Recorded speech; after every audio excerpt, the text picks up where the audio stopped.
کچھ عرصے بعد ان کو خارش شروع ہو جاتی ہے. جب تک انہیں دوائی نہ دی جائے انہیں آرام نہیں آتا. جو مولویوں کا فرنٹ مین ہے. ذرا یہ ویڈیو دیکھیے گا. میں مولویوں کا فرنٹ مین ہوں.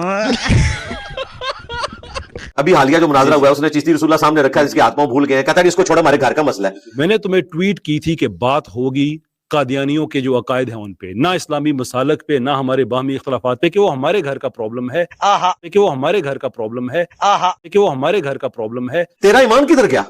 تیرے گھر کا مسئلہ ہے یہ، کہ وہ ہمارے گھر کا پرابلم ہے.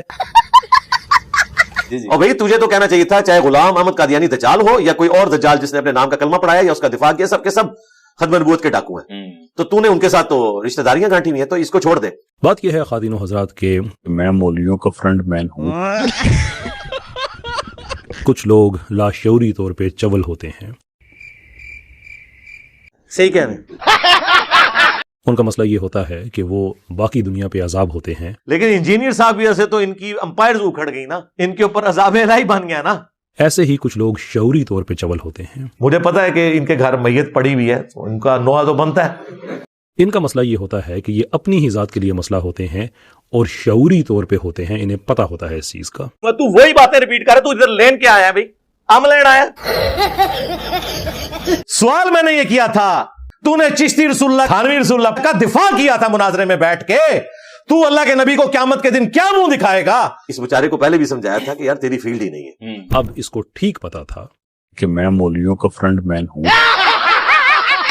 کہ یہ ڈبیٹ والی بات پہ کوئی تبصرہ کرے گا، کسی کے بارے میں کہے گا کہ وہ اچھا ڈبیٹر نہیں ہے، تو لوگ سٹریٹ اوے اس کو میٹافوریکل چپیڑیں جوتیاں مارنے شروع کر دیں گے. کیوں بے کیوں کیوں کیوں؟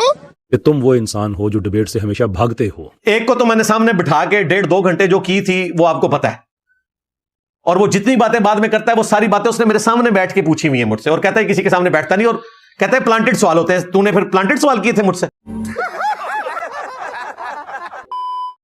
تمہارے گھر آ جائیں لوگ، تم دروازہ نہیں کھولتے آگے سے، بعد میں کہتے ہو میرا رائٹ ہے میں دروازہ کھولوں یا نہ کھولوں. کہتے ہیں انجینئر صاحب نے چیلنج کیا اور بھاگے. کیا چیلنج کیا؟ کہ ادھر میرے گھر آ جاؤ، یہ چیلنج کیا.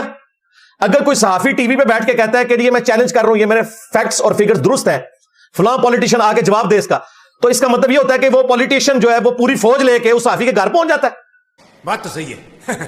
اینٹی وینم الزامی جواب پھکی.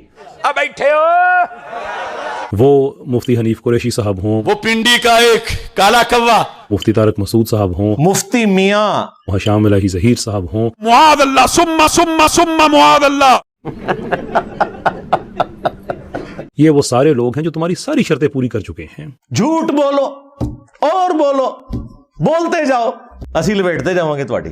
آج تک ایک بندہ بھی نہیں آیا جو اپنے مفتی سے ویڈیو بنوا سکے. نہیں جی آپ لکھوا کے لائیں، نہیں آپ ویڈیو بنا کے لائیں، آپ فلاں آپ کے بڑے بزرگ ہیں ان تے وڈا کڈو ڈائریکٹ فائنل میچ کھیڈیے. ہاں سے وہ ویڈیو میں بھی باتیں چلے گی. مفتی حنیف قریشی صاحب کا بڑا مشہور ویڈیو ہے، ساری کی ساری شرطیں پوری ہو گئیں. کہانی بنانی سی کوئی سیدھی بنا دے. ادھر آؤ بھائی، تانوں اصل مسئلہ دسنے کی ہے. اے وے کہانی. حنیف قریشی نے اپنے استاد حسین الدین شاہ سے پرچی بنوائی تھی جو نمائندہ شخصیت نہیں ہے کیونکہ باقی بریلوی ان کو رافضی کہتے ہیں. حسین الدین شاہ صاحب منیب الرحمان صاحب سے بڑے علم ہیں، تو وہ تم سے اجازت لے کر آئے ختم ہو گیا. آئے تو تھے وہ اجازت لے کر. بھائی ان کی اجازت تو ہے ہی نہیں ہے. چلے میں بالکل ادھر رک جائے نا، جائیں ان کی ذرا ویڈیوز دیکھیں جلالی صاحب کے اسٹوڈنٹس کی. انہوں نے کہا جامعہ رافضیہ.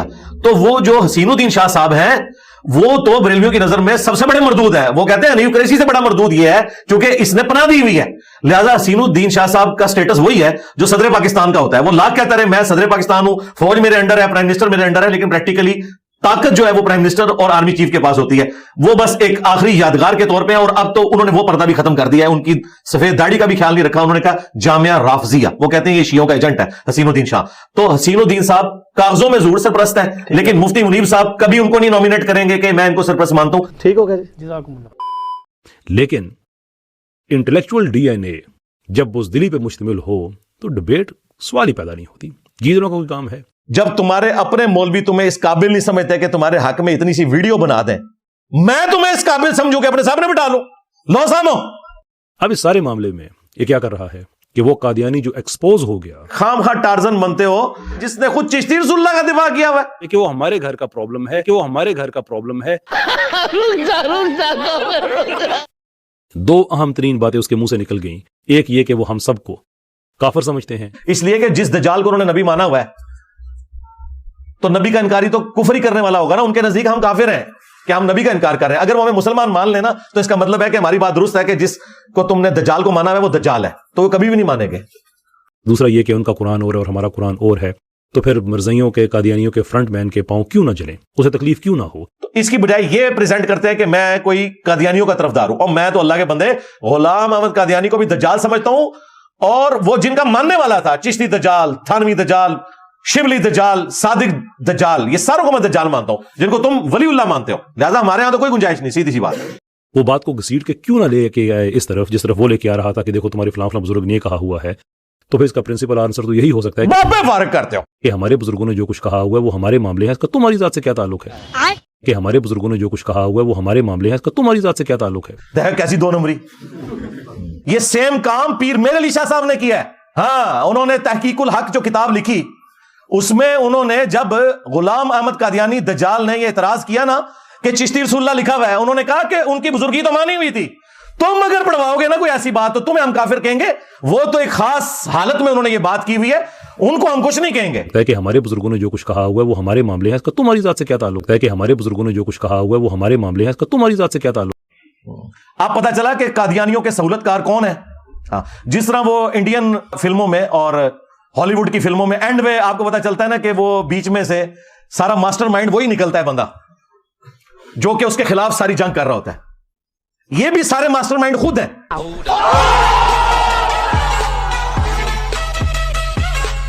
یہ ڈونکی راجا فلم یہاں پہ ختم نہیں ہوئی. لیکن اب آتے ہیں ذرا ایک آپریٹو ایشو کی طرف. چلو چلو چلو. اور وہ یہ ہے کہ اس کا یہ کہنا کہ میرے دین کہاں گیا تھا جب میں نے کہا ہمارے گھر کے معاملے ہیں. یعنی کہ چشتی رسول اللہ, تھانوی رسول اللہ, شبلی رسول اللہ, ان کی بات ہو رہی ہے. تیرے گھر کا مسئلہ ہے یہ. اور بھئی تجھے تو کہنا چاہیے تھا چاہے غلام احمد قادیانی دجال ہو یا کوئی اور دجال جس نے اپنے نام کا کلمہ پڑھایا یا اس کا دفاع کیا, سب کے سب ختم نبوت کے ڈاکو ہیں. یہی سوال میں نے تم سے پوڈ کاسٹ کے دوران پوچھا تھا کہ یہ سارے ایک دوسرے کو غلط کہتے ہیں, تم ان سب کو غلط کہتے ہو. ٹھیک ہے جی. آخر کار فرق کیا ہے؟ تو تم نے یہ جواب دیا تھا کہ آپ ہی انہی لوگوں میں کھڑے ہو کے ان سب کو غلط کہہ رہے ہیں. تو پھر فرق کہاں؟ فرق یہ ہے کہ وہ کہتے ہیں کہ سارے کافر ہیں, ہم جنتی ہیں. کیوں نہیں؟ ان کے پیچھے نمازیں نہیں ہوتی, ان کو آپ نے چندہ نہیں دینا. کیوں نہیں؟ اور ان کے سارے بڑے بزرگ جو ہیں گمراہی کے پیشوا ہیں. کیوں نہیں؟ ہم کیا کہتے ہیں کہ ساروں کے پیچھے نمازیں ہوتی ہیں, سب کو چندے دینے, اپنی مسجد اور مدرسہ علیحدہ نہیں بنانا. اب مجھے یہ بتاؤ کہ اگر ان کو چندے دینا بھی جائز ہے, وہ آپ کو پتا ہے کہ مولویوں کی تو روزی روٹی اس کے ساتھ جڑی ہے, ان کے پیچھے نمازیں پڑھنا بھی جائز ہے, جبکہ تمہاری رائے میں یہ وہ ہیں جو ختم نبوت کے منکر ہیں, تو پھر کیسے جائز ہے؟ تو سرکار پھر رک جاؤ. ہاں پھر دس دینے. نماز میں آپ نے کبھی بھی امت سے الگ نہیں ہونا. جس فرقے کی مرضی مسجد آ جائے آپ نے وہاں نماز پڑھ لینی ہے. نماز ایک بندے کا اللہ کے ساتھ تعلق ہے, اس کا اس سے کوئی لینا دینا نہیں ہے کہ سامنے امام کون کھڑا ہوا ہے. صحیح بخاری میں خود نبی علیہ السلام نے جب فرمایا, حضرت ابو ہریرہ کہتے ہیں, آپ نے فرمایا کہ ان قریب ایسے امام آئیں گے جو تمہیں غلط نمازیں پڑھائیں گے. تو صحابہ نے پوچھا یا رسول اللہ پھر کیا کریں؟ فرمایا ان کے پیچھے نماز پڑھ لینا, ان کی غلطی کا وبال انہی پہ ہوگا. اب مجھے بتائیں اس سے زیادہ اور کیسے سمجھایا جا سکتا تھا؟ یہ اکٹھی دو حدیثیں ہیں, 694 اور 695. 694 نبی اسلام کی حدیث ہے جو میں نے بھی بیان کی, اور 695 حضرت عثمان والی ہے جو مسعور ہو گئے تھے. یہ اکٹھی دو حدیثیں ہیں, اور اس پہ ترہ امام بخاری نے باب باندھ دیا ہے کہ باغی اور بتی کے پیچھے نماز درست ہے. اگر حضرت عثمان غنی رضی اللہ تعالیٰ عنہ کے مخالفین کے پیچھے نماز درست ہے نا, تو آج کے فرقے والوں کے پیچھے بھی نماز درست ہے, الا یہ کہ وہ فرقے جن کی تکفیر ہو چکی ہے, جس طرح اہل سنت کا ایک فرقہ قادیانی, حنفی قادیانی فرقہ, انہوں نے ختم نبوت کے حوالے سے ایک ایگزیجریشن کی اور ایک جھوٹے نبی کو کھڑا کیا, امت نے ان کی تکفیر کی. ٹھیک ہے, ان کے پیچھے نماز نہیں ہوگی, وہ کافر ہیں. یا دوسری طرف نصیریہ, ایک شیعہ کا فرقہ, جنہوں نے توحید میں کرپشن کی, علی اللہ کے نعرے لگائے اور یہ عقیدہ رکھا, ان کو شیعہ نے بھی کافر ڈکلیئر کر دیا. یہ دو فرقے ہیں. ان کے علاوہ مسلمانوں میں جتنے بھی فرقے ہیں, بریلوی, دیوبندی, اہل حدیث, حنفی, شافعی, مالکی, حنبلی, اثنا عشری, زیدیہ, یہ سب کے سب مسلمانوں کے فرقے ہیں. آپ علمی اختلاف کر سکتے ہیں. کافر ہم کسی کو نہیں سمجھتے. جب کافر نہیں سمجھتے تو نماز درست ہے.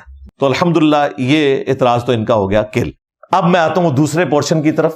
اب مجھے یہ بتاؤ کہ اگر ان کو چندے دینا بھی جائز ہے, یہ تو اب تم نے اپنی عوام کو بتانا ہے نا, اپنی آڈینس کو بتانا ہے کیسے جائز ہے. رکو ذرا, صبر کرو, جواب دیتے ہیں آپ کو. چندہ آپ اس لیے دے رہے ہوتے ہیں کہ وہ جو دینی ایکٹیویٹیز وہاں پرفارم ہو رہی ہیں اس سے تو ایک عام انسان فائدہ اٹھا رہا ہے نا. مثلا میں بھی مسجد میں چندہ دیتا ہوں ان مسجدوں میں جن میں میرے خلاف جمعے پڑھائے جاتے ہیں, قربانی کی کھالیں ان کو دیتا ہوں. اس لیے نہیں کہ ان کی توندیں بڑھائی جائیں, اس لیے کہ ظاہر جب مسجد میں ہم گئے, وضو کیا, ٹوائلٹ یوز کیا, تو ظاہر مسجد کی آپ ریسورسز تو یوز کر رہے ہیں. وہ ریسورسز اگلے زمانوں میں تو حکومت میٹ کرتی تھی, لیکن آج اس طرح کے ریسورسز مسجد کمیٹی میٹ کرے گی نا, محلے کے لوگ کریں گے نا. کیوں جی چاس آ گئی کہ نہیں؟ چاس نو بھی چاس آئے گی تو گل ہی کوئی نہیں میرے سونے. ہاں اگر تم میں واقعی دینی غیرت ہے تو تکفیر کرو ان کی, کہو جی سارے کے سارے, جیسے تم کہتے ہو نہیں کہو کہ جیسے یہ دجال تھا تو دجال کے ماننے والے دجال ہی ہوں گے نا. کیا کہنا کیا چاہ رہے ہیں بھائی آپ؟ نام لو تم اہل بریلی کے جو بزرگ ہیں ان کا, جو اہل دیوبند کے بزرگ ہیں ان کا, اور کہو کہ یہ سارے کے سارے دار اسلام سے خارج ہیں, ان کے ماننے والے دار اسلام سے خارج ہیں. رکو ذرا صبر کرو. یہ ہے نا دینی غیرت. جیسے تم کہتے ہو نا کہ مرزا قادیانی دجال, جیسے بھی کہتے ہو, مجھے نہیں پتا کیسے کہتے ہو, لیکن کہتے ہو کہ مرزا قادیانی دجال تھا, اس کے ماننے والے دجال ہیں, دار اسلام سے خارج ہیں. آئی ہوپ یہ تم دل سے کہتے ہو. اسی تے لے کے بیٹھے سو غلام احمد قادیانی دجال نو, میں نے تو آپ کے بھی سارے دجال نکال کے لوگوں کے سامنے رکھ دیے ہیں. ایسے ہی کہو ان پہ, اگر تم سمجھتے ہو کہ کہنا چاہیے کہو, ہمت کرو. وہ تمہیں ہے نہیں, تمہیں پتا ہے. ابھی بدت ہے بھائی, ابھی بدت ہے. میرے نزدیک جس نے دعوی نبوت کیا ہے یا ختم نبوت کے اوپر ڈاکہ مارا ہے, اس کا جھوٹا دفاع کرنے والا بھی اسی کیٹیگری میں فال کرتا ہے. آج کی ڈیٹ میں بالکل کان کھول کر سن لیں. لوگ مجھے اکسا رہے ہیں کہ انجینئر صاحب بولتے کیوں نہیں, میں ڈائریکٹ بولتا ہوں. آج بھی جو چشتی رسول اللہ, تھانوی رسول اللہ کو جائز سمجھے, اس کا دفاع کرے, وہ دار اسلام سے خارج ہے, وہ کافر ہے, اس کے پیچھے نماز نہیں ہوگی, اس کا جنازہ نہیں پڑھا جائے گا. لو سامو. پھر کہتا ہے ٹھیک ہے جو آپ نے بریلویوں کو فارغ کر دیا. نہ سر, بریلویوں کو تمہیں فارغ کیتا ہے, بریلوی تو خود توبہ کر گئے نے, سارے مولوی ناس کے جے. مفتی انیف قریشی نے مناظرہ کیا چشتی رسول اللہ کے حق میں. پھر پڑھا لا الہ الا اللہ شبلی رسول اللہ. آپ آگے انہوں نے شبلی کو کیا کہا, کون ہے؟ کافر ہے.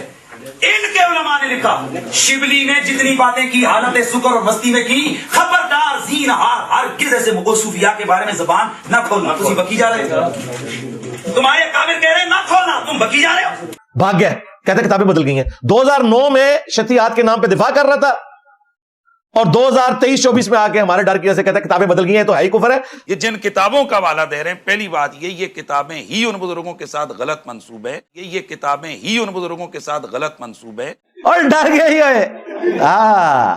حتیٰ کہ حنیف قریشی صاحب نے کہا کہ معین الدین چشتی اگر ہمارے سامنے ہوتے, ہم ان سے پوچھتے کہ آپ نے یہ کیا ہے, اگر وہ کہتے کیا تو ہم کہتے کافر ہیں آپ. اب ہمارے پاس ہوتے, ہمارے زمانے میں وہ ہوتے, تو ہم ان سے جا کر پوچھتے جی آپ نے یہ لکھا ہے. اگر وہ کہتے لکھے, پھر ہم کہتے یہ غلط لکھے, اور اگر وہ نہ مانتے تو ہم فتویٰ دے دیتے. لو سامو. اور یہی بندہ 2009 میں مناظرے میں دفاع کر رہا تھا. لاہور کا ایک چھوٹو مولوی, اس نے 2014 میں مناظرے میں چشتی رسول اللہ کے دفاع کے اوپر داد دی ہوئی ہے, سبحان اللہ کہہ کے. خواجہ نے کیا فرمایا, سنو کہ میں کون ہوں اور کیا ہوں. محمد الرسول اللہ صلی اللہ علیہ وسلم کے دربار کے کمینے غلاموں میں سے ایک ہوں, کمینے غلاموں میں سے ایک ہوں. آج وہ کہہ رہے کتاب ہی بدل گئی ہوتے ہیں. معین الدین چشتی, چشتی تو لفظ ہی اس زمانے میں نہیں تھا, بعد کے لوگوں نے انہیں چشتی کہا ہے. اب یہ جو آپ کو چشتی کہا جاتا ہے, یہ چشتی بہت سالہ سال بعد میں آپ کو چشتی کہا گیا ہے. یعنی آپ کی زندگی میں نہ تو آپ کا کوئی علاقہ چشت ہے, اور نہ ہی اس طرح کا کوئی آپ کے ساتھ کوئی نسبت ہے چشتی والی. جب آپ علاقے کے اعتبار سے سنجری ہیں, سنجر علاقے کے رہنے والے ہیں, اور چشتی کا لفظ آپ کے ساتھ بہت بعد میں منسوب کیا گیا ہے. بھاگے اور نس کے جو ہے ڈر کے جے, میرا نبی سا ہاں کوئی نہیں, تیرے بابے تھے شاہی کوئی.